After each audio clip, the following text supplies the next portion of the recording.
Hey, Yes. everybody. Boy, we have got a charged show for you today. And if I put that line out, you know we're talking about lithium ion batteries. It is one Yay. of our least favorite topics to talk about, yet it keeps coming up over and over and over again. There's so much stuff that's out there, so many things that happen, so many different people that are involved in this battery community. And we are absolutely pleased to be joined today by Pat from Stash Training. Hey, good morning. Morning. How are you? I'm doing great. Happy to be Hey, here. Yeah, we ran into you semi recently, back in the Baltimore Hazmat conference in June, and we said, we got to get together and have a show together. So we finally cleared the calendars enough to get back on. It's like, gee, we were just talking about it beforehand. So like, we're so freaking busy. Like all of us collectively are just out of this world. So it's good. It's a good problem, but it's a It's problem. great we could link up. Yeah, because you've got some interesting insight from a little bit different perspective of approaching these batteries. So, Pat, could you do us a favor? Give us a little something about yourself and where you're coming from on all this. Yeah, I kind of got a unique background in all of this. Just on me, I started 20 years ago as a mechanical engineer right out of college. And when I bought my first house, I was actually a block away from the firehouse. Small community volunteer station. Joined the department, and I've been doing that for 20 years now. Now I'm in a much bigger city.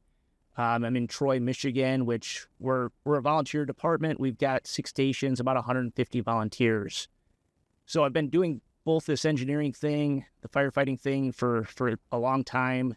But back in 2018, I started working on electric vehicles for my day job. So working in the automotive industry since about 2012, on different advanced R&D projects for the automotive industry. Started working on electric vehicles, and it was the battery box structured for electric vehicles. 2020 rolls around. We all have a lot of free time on our hands. I decided to put together a training for just my station on this up-and-coming hazard of electric vehicles and, what's it look like for us. And it really snowballed from there very quickly. I was out doing trainings around Michigan, and then a little bit further out nationwide.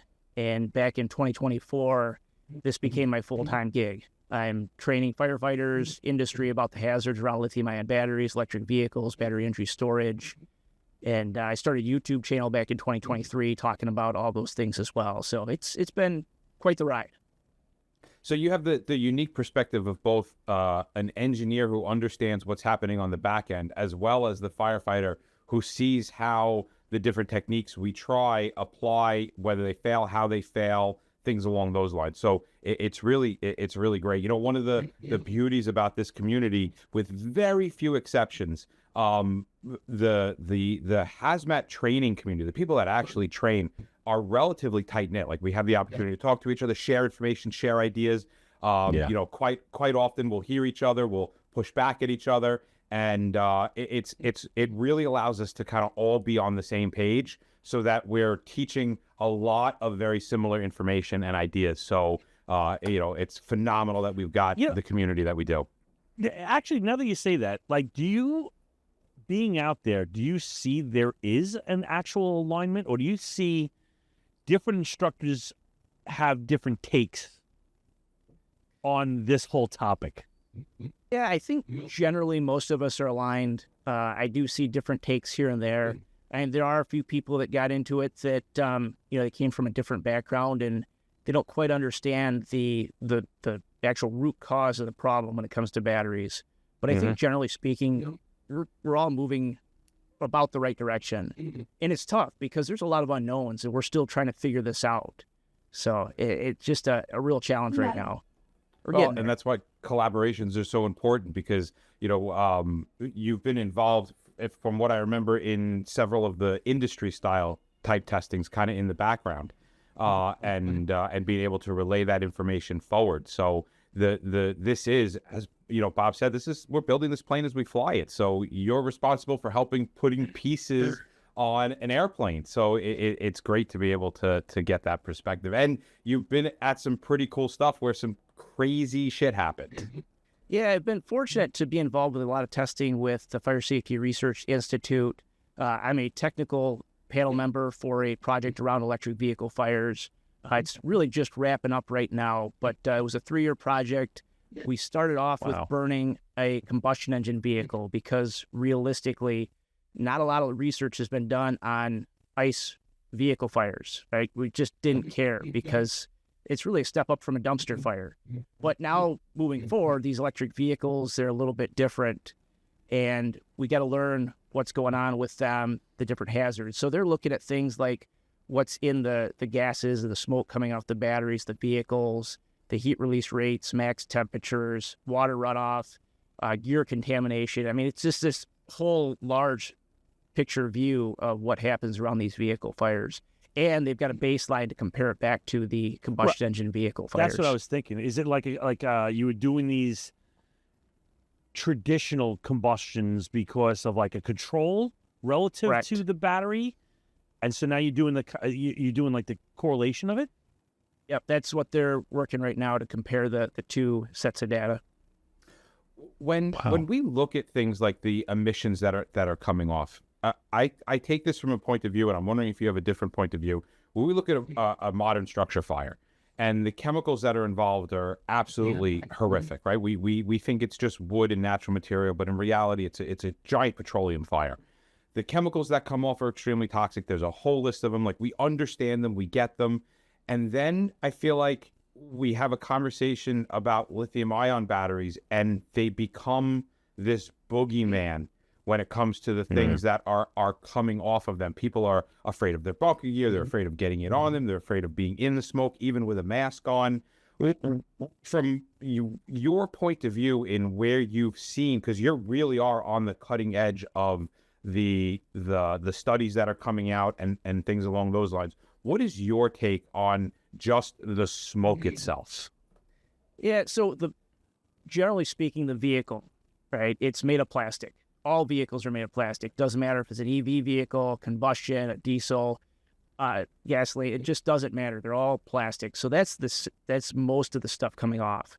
The battery does add a different level of contamination, a level of release. What we're seeing with the batteries are high levels of carbon monoxide, high levels of carbon dioxide. I can't speak to actual numbers right now, but just from what I've seen, I mean, we're talking orders of magnitude larger and on that side of it. There are heavy metals given off that we're not used to seeing, so that's a change as well. But a lot of this, we just don't know exactly where it falls, and we need to see the data, and we need to see the analysis of that data to really understand how much worse it is. So do you think the precautions that people are taking are within the realm of legitimate because we don't know? Or do you think when the dust settles, we're going to turn around and go, okay, we're just going to act as if it were a structure fire as far as the decon and the safety and how we make sure to protect both ourselves and the public? Because it seems that the public is starting to get this point of view that, like, the whole town is going to be poisoned if there's a lithium-ion battery fire. Like, I'm not even kidding, right? In my own hometown, they were, and as in many, there was an ESS storage debate going on, and the things that people were saying, it felt very boogeyman-ish, and I'm trying to figure out, okay, am I underplaying what the potentials are here, and am I missing something, or is it being blown out of proportion on the other end? Yeah, I think a lot of it, we just don't have the answers. So that vast unknown makes a lot of people worried. I know one thing that a lot of people bring up is the hydrogen fluoride gas, for example, and they're really panicked about that. And they're absolutely right. If I test a single lithium-ion battery cell and I've got a very controlled set of laboratory equipment, and it can measure everything perfectly, I can measure hydrogen fluoride gas. But as you guys know, it's extremely reactive. So you get all that other smoke in there from the plastics burning, all the heat, it's going to react with stuff, and it's not going to be hydrogen fluoride gas for very long. So that's just an example of one of the things you see out there that people are talking about. As far as like the battery energy storage systems, they're just an order of magnitude larger than an electric vehicle. And when you look at things like Moss Landing or Otay Mesa, these are massive energy storage systems that realistically shouldn't have been built. They didn't know what they didn't know, right? But the codes, the standards have changed up till today. That type of system shouldn't be built today. I'm not saying it never will be, but because those fires were they're just so large, massive fires, and they're going on for days, that's where you really end up with a problem. That's a good point, because I think the public's determination of it is kind of, I don't want to say indirectly or directly driving what we're doing as instructors. We're kind of like trying to cover all those bases and saying, because, you're okay, I'm a fireman, but I'm also a person that lives in my town, and I'm dealing with my family, and they got questions, and they're coming to me because I'm the expert, not just me, but like any firefighter out there. And they're getting their information from you, from us, and from news articles and manufacturers of products and stuff like that. And it's really, I think it's hard separating the signal from the noise and getting that good stuff. And the question, and I say good with a very air quotey kind of thing, because everybody's got their opinion of where the good is or what the good is. And it's evolving at a point where the things that we knew were right, like only a year ago, were completely incorrect. Yeah, and I think a lot of it's common sense as well. Sticking on the battery energy storage side, you see some of these facilities, these projects, they're built out in large industrial areas, which makes sense. But then you see a proposal where they're putting it right in the middle of the community, right in people's backyards, right? That doesn't make sense. So we need this balance between the two. But then we look at just battery energy storage in general on a smaller scale, and something that somebody might have in their home. And they're right now selling stoves, for example, that you can put in your house that has it's an electric stove. It's got a large battery energy storage system in it. It's a large battery. So when people get home, they cook their food, they're not pulling power off the grid. Does that make sense at all? Because what's the number one cause of fires in the U.S.? Yeah, right? It's nothing says safety like putting a battery in an oven. Right. So they're just trying to take this technology and shoehorn it in wherever they want. And in some of these areas, it just doesn't make sense. Yeah. Okay. Are you serious? I gotta get Absolutely. And just where I found out about this is they're actually putting them in the projects in New York City. So that's where they're kind of piloting some of this stuff. Perfect. Go figure. Like the city that has been impacted the most per capita by batteries, what they're going to shove them in the ovens. Oh, it's a great way to clear out the projects. Wow. That's insane.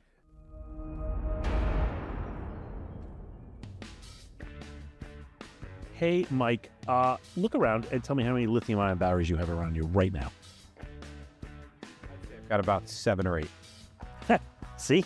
Batteries are everywhere, and pretty much every fire department in the world is dealing with battery fires now on a regular basis. So we are very excited to talk to you about a new product that came across our desk, for lack of better words, that's proven to limit and control battery fire propagation. It's from a brand called the Geo, and it is chock full of hazmat experts who know that there's a better way for us, the first responder, to handle, store, and ship risk lithium-ion batteries. This product will solve your lithium-ion battery problems. It's lightweight. It works across all battery types, and we can say that it lives up to the hype because we've tested it ourselves firsthand. It's called ObexionFR, and it's part of a 2-part system with a scientifically designed granular along with a UN-certified paler drum.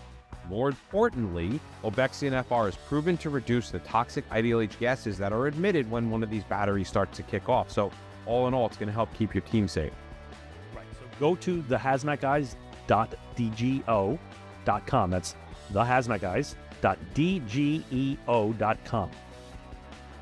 And we promised that we would look into a solution for the battery fire. Many companies have come and presented our products to us. There's been one really noteworthy one, and that is because it actually extinguishes the lithium-ion battery fires. It's going to work on multiple classes of fire. It's not this one-trick pony, but it's also going to prevent the fire from spreading, and it's going to prevent the lithium-ion battery from reigniting. Now, before that guy, there was a meme that came out. Somebody threw a rock into a moving washing machine and it destroyed itself. And that was like this guy just coming into the hazmat conversation and just destroying the whole conversation because he has to say something. But if you care, in the show notes, we have the UL Class A and Class B and the BSI for 10 categories, including the lithium-ion battery studies. Now, we've put this through our own set of field testings, and I got to tell you, we were impressed with the results. So we encourage you to do your own myth busting. It's available in a variety of forms, so it's going to help integrate into whatever your current process is. Check them out at Fire Suppression Solutions or click the link in the show notes. So from switching kind of gears from a firefighting point of view, have you seen any of these studies or been involved in any of these panels where you're like, oh, that's pretty cool from a firefighting point of view? Like that might be something that we're going to go down in the future, or this happened and we need to be kind of thinking about this or going down this direction. Yeah, I wish I could say I found like a silver bullet for this, but overall, I still feel the let it burn mentality is kind of the top direction we should go. And when I say let it burn, I don't mean just stand back and let the whole thing just start ripping and go. You know, knock down the cabin fire. The battery's going to do what it's going to do. And what I've noticed, and I've been to, I don't know, probably 15 to 20 of these burns now. And what I've noticed is when the battery's burning and the cabin's out, it's really like a pressurized gas-fed fire. You've got the gases coming out of the vehicle, they're on fire. And if you try to put those gases out, you might knock them out, but really you're just pushing the fire around at that point.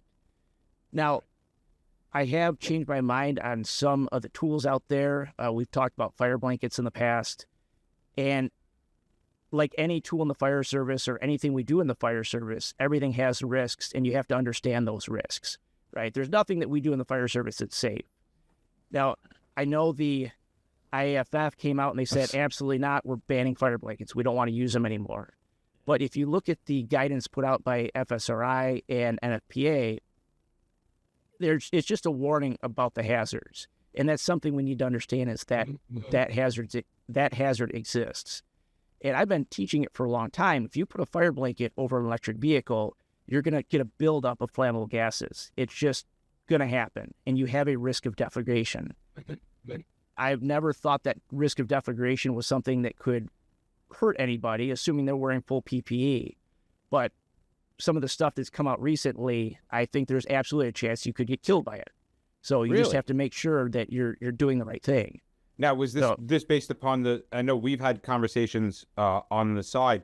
Is there more than just the two incidences that we've talked about with the deflagration events, or have we seen stuff happening around other countries, parts around the world that kind of add to that danger? So I've seen a number of deflagrations under the blanket that have been fairly slow and controlled, where you get a nice little pop or a woof, or it just kind of burns and lifts that blanket off and drops it off the front of the vehicle. So seeing those, and I've seen those for probably 3 years now, it's not something that I think is really hazardous to us. But there was one test in particular where there was an actual, I'd call it more of a detonation, where that blanket let loose, it shredded the blanket, it knocked some firefighters to the ground. So we have to understand the risk, and we have to be careful around those blankets and moving those blankets if they're on the vehicle. So one of the things that we kind of teach now is like, hey, listen, like let's attach some ropes to the corners so we can move things around from a distance. We're not right at the vehicle. What are some of the things that you're teaching as far as, okay, like obviously we need to figure this out, right? Like we it's ridiculous to think we can just throw away this blanket that may not put the fire out, but provides so much other services. We know we have to use it. We know we have to figure out how to use it. So the question is, how do we operate safely around it? What are some of the things that you guys have come across? Yeah, one thing I noticed is, and I used to teach it this way, is putting water on the blanket. At this point, I don't think we should be putting any water on the blanket, because that water settles out. It kind of creates this perfect seal around the edge of the blanket because it's weighing the blanket down. And I think that's one of the things that can lead to that more of a catastrophic explosion. The other thing is if you're in a parking structure, for example, or you have a lot of vehicles nearby, I used to teach, all right, we'll put the blanket on top of the vehicle that's burning, which makes sense, and use it more to protect exposures. Now I'm teaching, hey, if you've got two of them especially, use the blanket on the exposure itself, not the burning vehicle. So just some examples of the direction I've been going. Yeah, I don't want this to be the blanket show, but like, no, like, because like everybody, I kind of almost feel bad about the blanket industry, the guys that are making it, because they're getting their asses handed to them left and right. And sure. I don't know if it's warranted or not warranted, but like, you got the foam guy, and this isn't a product. We didn't have the intention of coming on here, but like, that's the questions everybody's giving us is like, oh, we got foams, we got blankets, we got, spikes, and add in whatever new gizmo and gadget is coming out. But like the only things that we've seen consistently work is time and space. Give it enough time and give it space to do its thing. Seems to work consistently. And not only that, but giving it time and space, it seems totally counterintuitive, but it seems like you're on scene for a much shorter duration if you do that. A lot of these departments are putting so much, 40,000 gallons of water, they're on scene for 6 hours and the thing still won't go out. But if you stand back and let it do its thing, 45 minutes later, it's basically done. Yeah, that's kind of what we've been finding. Anecdotally, what's the truth? Yeah. Right. And a lot of it goes back to the vehicle construction. I talked about my time in the automotive industry designing the battery box structure for EVs. And I spent a ton of time researching, and not only researching, but getting the CAD files up, tearing down these battery boxes for all these different manufacturers. So I've gotten to see almost every manufacturer out there, what the inside of their box looks like. And that plays a big role.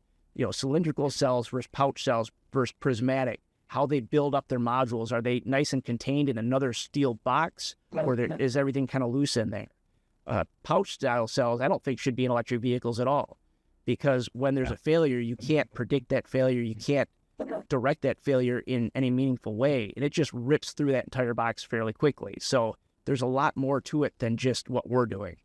Yeah, I see. We've had conversation with people, and they're like, "Well, why doesn't Tesla, address these problems and everything?" And I'm like, you got to think about it. Like, you got to change your hat from the fireman hat to the Tesla hat. They're in the business of making cars that move, and like, I will say it is, and maybe this number isn't correct, but they are 99% safe. But we live in the 1%. We think, well, we're the fire department. Why don't they do these things? It's like, because they're not motivated to do that. And the other side of that, I would say that Tesla's made vast improvements in their battery box design. Before they were just putting the cells in there, everything stacked up, and they didn't really have any plan for failure. And I don't mean that in a bad way. They just didn't know what they didn't know. Kind of going back to that statement. But now, if you look at things like the Model Y, that whole battery pack is full of foam, and rigid foam. Not the foam that we're used in the fire service. Right. But the way those battery cells are designed is they're designed with a small vent. So if they fail, they vent gases into a chamber that hopefully direct that failure away from the other cells. The new Cybertruck, that's very similar design. Those cells are designed to vent into a void space to keep that failure away from the other cells. So hopefully you can have one single cell fail and not cascade across, throughout the whole pack. Yeah, I think so. It's going to get better. Sorry. Where do you see us if we had a conversation a year from now or 2 years from now, what do you think that conversation is going to look like? What kind of advances will, all these studies that are happening, all these independent studies, I see all the time, there are different departments out there burning Teslas and trying out different things. Where do you think we're going to be 2 years from now? Do you think we're going to be anywhere past let it burn? Or do you think we're going to solidify the let it burn concept? Yeah, the more I look into this, I really think we're going to solidify the let it burn concept. I think that eventually the manufacturers will figure it out and we'll get either better chemistries or better designs. But let's face it, you look at a battery, they don't like to be damaged mechanically, and somebody hits something going 60 miles an hour, it's going to be damaged mechanically. Like, there's nothing you can do to protect for that. So until we get better chemistries that don't necessarily go into thermal runaway, we're kind of stuck where we're at. Yeah, I think the same thing. I think the biggest hurdle we're going to have is getting over the public perception of that let it burn, and it's counterintuitive because, and we've said this many times, it's like you're going to have, engine one's going to be on scene, and they're going to be sitting there watching a car fire, and some punk kid's going to be behind it with his phone and taking pictures of the firemen and going, I paid their salary. Why are they watching? They're supposed to be putting out car fires. And I think that is the biggest hurdle for us as a fire service, is to advise the public this is the best thing. We already do that. And that goes against oh, this happens in California where the air is cancerous. Like, now you're promoting putting smoke into the air of these fires. Yeah, but we already do that. You think about, you get to a parking lot and you got down power lines on cars and they're arcing and sparking, and you got 4 cars on fire. Are any fire departments going to go in there and put water on that? No, we're going to sit there for an hour and wait for the power company to come shut the power off.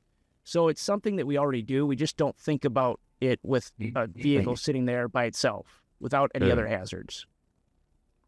It's a good point. Yeah, that's a good point. So the mechanism is already there. It's not like we don't ever not do anything, So, and even when we're not doing something, we're doing something. But I agree. I think it's I think one of the major hurdles. I feel like one of the major hurdles comes from the command side, not necessarily the firefighter side, right? Where that incident commander has to make that decision and that feeling of needing to do something.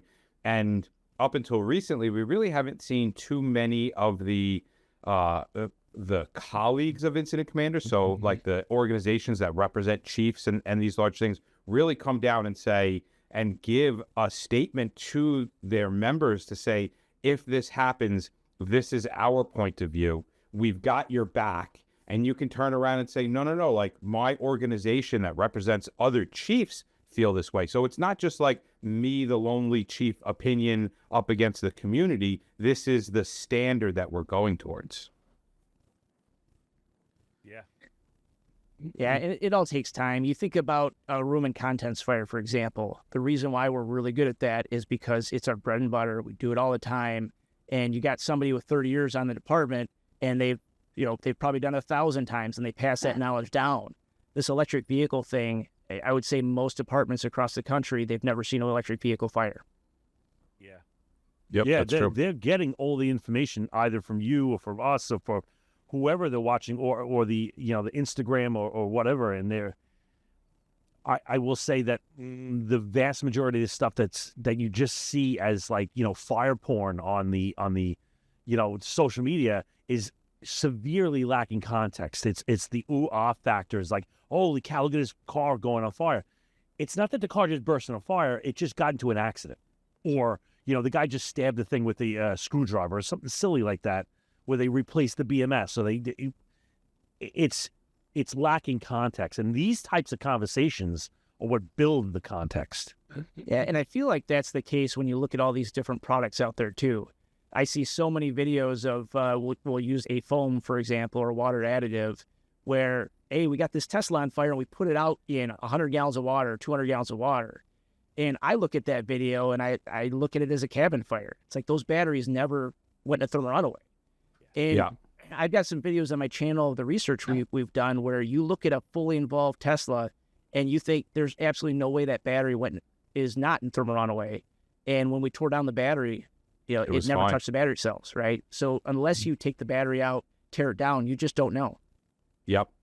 And we've done testing on a couple different products, and that was one of the absolute demands that we did, is like, we don't really care about the car itself. Like, let's take the battery out, let's get the battery going, let's see what the product does to the battery. Yeah. Right. Yeah. Well, I mean, listen, Pat has stash training, and we're big fans of stash training, which sounds counterintuitive. Oh, you shouldn't be praising the competitors and everything, but I don't see it as competitors. Like, you're bringing a perspective out there that needs to be done, and I think it's good. It's refreshing. It's something that's sought after. So how do they get in touch with you for more information on that stuff? Yeah, you can visit my website at www.stashtraining.com or see me on YouTube at Stash Training. Yeah, hit the subscribe, like, follow, smash him in the face with a thumbs up, All that stuff. Are you ever afraid that with the branding of your training being Stash Training that you would ever have to shave your mustache and lose that identity? Yeah, it might be a problem. Just might go the firefighter fentanyl route and slap it on there, right? Draw it in. Yeah. Oh. Well, Pat, seriously, thanks for stopping by and sharing some thoughts on us. And listen, I'm sure we're going to run across each other again. Hopefully, we run across each other on the show, either yours or ours or whatever. But let's collaborate a little bit more. Sounds great. Thanks. All right, man. Bye. Hazmat guys, quite